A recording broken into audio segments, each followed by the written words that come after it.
Gagawa tayo ng cream cake! Cream cake ang tawag ko dito dahil literal na chiffon cake na may palaman na whipped cream. At kung wala kang oven, walang problema dahil ang chiffon cake natin ay no bake. At ang chiffon cake natin ay may royal na soda gaya ng ginagawa ng mga lola natin. So simple lang to, gagawa tayo ng whipped cream tapos ipapalaman natin sa ating no-bake na chiffon cake. And ayan, syempre ang gagawin natin una ay ang ating chiffon cake. So gagawa tayo ng ating batter at ng ating meringue.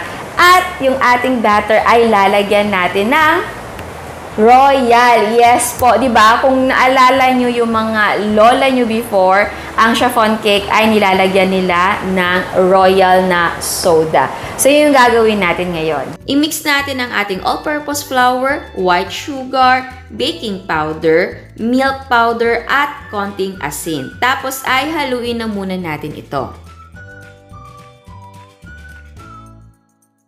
In a separate bowl, i-mix naman natin ang ating egg yolks, royal na soda, at cooking oil. And then, i-mix natin ng mabuti. At ngayon ay i-mix natin ang ating dry at wet ingredients. So, i-mix natin ito until wala ng lumps.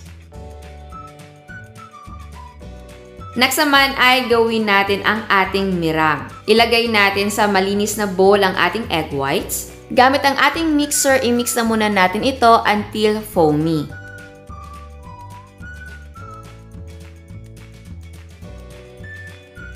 Kapag foamy na, maglagay tayo ng konting white vinegar. So, pwedeng gumamit ng kahit anong meron dyan sa inyo, gaya ng dato puti. Tapos, i-mix natin ito until magkaroon ng soft peaks. And ayan, nasa soft peak stage na tayo. So, ngayon ay gradually add white sugar. So, i-mix lang natin ito, tapos pa konti-konti maglagay tayo ng ating white sugar until magkaroon tayo ng stiff peaks. And reminder, iwasan na ma-overbeat mo ang ating meringue.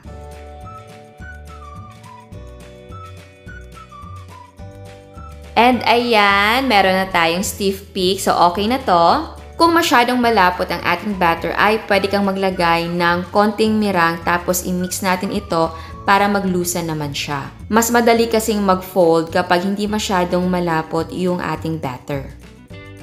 Ayan, so ngayon ay mag-fold na tayo. Para hindi tayo mahirapan sa pag-fold, pwede natin gawing 3 additions ang paglalagay ng meringue. So, i-fold natin ito gently para hindi ma-deflate ang ating meringue. Sa pag-fold, parang pa-form ka ng letter J, tapos i-scrape mo yung gilid, tapos bottom.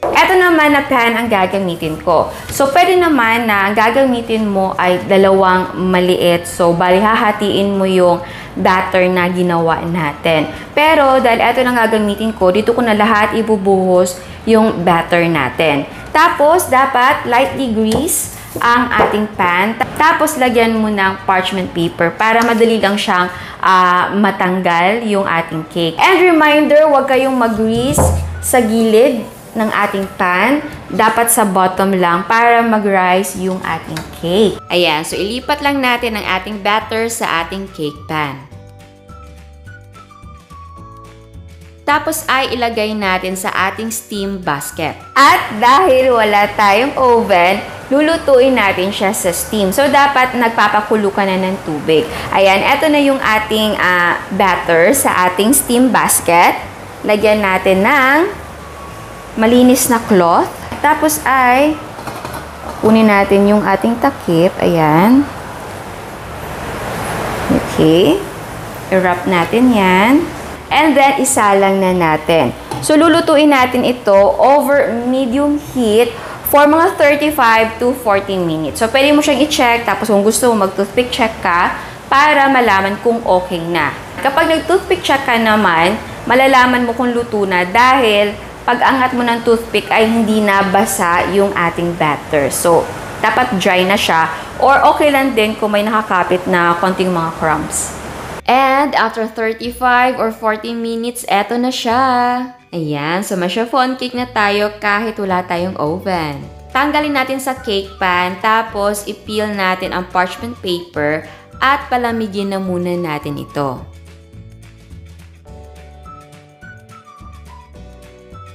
At kapag malamig na ang ating cake, ay hatiin natin ito. Para naman sa palaman natin or sa ating whipped cream, ang gagamitin ko ay whip it. Pwedeng gumamit ng kahit anong brand. Ito ay cream paste type. Pwedeng gumamit ng powder or liquid. Ito madali lang din to dahil lalagyan lang natin ng malamig na tubig. So ilagay lang natin ang ating cream paste dito sa ating bowl. 1 cup lang ito dahil 1 cup ay enough na sa ating cake. I-mix na muna natin ito for 3 minutes. And ugaliin na mag-scrape sa side ng bowl. After 3 minutes ay maglagay tayo ng 5 tablespoon ng ice cold water. Tapos ay i-mix natin ito ng 5 minutes. And eto na siya after 5 minutes. Tapos maglagay tayo ng additional na 3 tablespoon ng ice cold water. Tapos i-mix natin ito for another 3 minutes. So eto yung last na pag-mix natin. So ginagawa natin ito para iwas yung aftertaste ng ating cream paste. Sa mga whipping cream na ginawa ko, eto yung medyo maraming steps. Pero gusto ko to dahil number 1, mura, hindi matapang ang lasa, and yung tira na cream paste ay hindi madaling masira. Nilalagay ko po siya sa ref din. Tapos ay ilagay na natin ang ating whipped cream sa kalahati ng ating cake. Ayusin lang natin ang paglagay ng ating palaman sa ating cake. Siguraduhin na pantay ang pagkakaspread mo ng whipped cream. Tapos ay ipatong natin ang kalahati ng ating cake. Ayusin lang natin para walang gap yung ating cake at whipped cream. I-check mo yung gilid, baka may bungi. At ayan, eto na ang ating no-bake na cream cake. And ayan, tikman na natin. Eto na siya. Oh my God.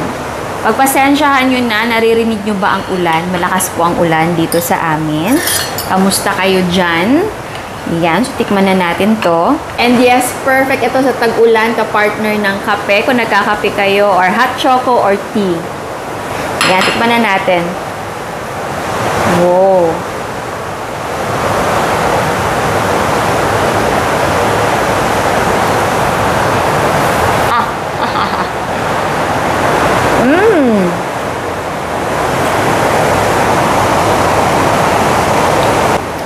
Gusto ko, simple lang, pero ang sarap sa feeling. Diba, mga chiffon cake ay talagang super simple. Kung simple sa simple, simple talaga ang chiffon cake pagdating sa lasa. So, maganda i-partner talaga ang whipped cream. At kung gusto mo naman ang whipped cream ay may lasa, pwede mo lagyan ng cocoa powder or pwede coffee, pwede din matcha, strawberry. Pwede, babagay siya dahil nga yung chiffon cake ay simple lang. Eto nga, pwede mong lagyan ng strawberry na fresh or pwede din yung jam. Oh my gosh, ang sarap niya.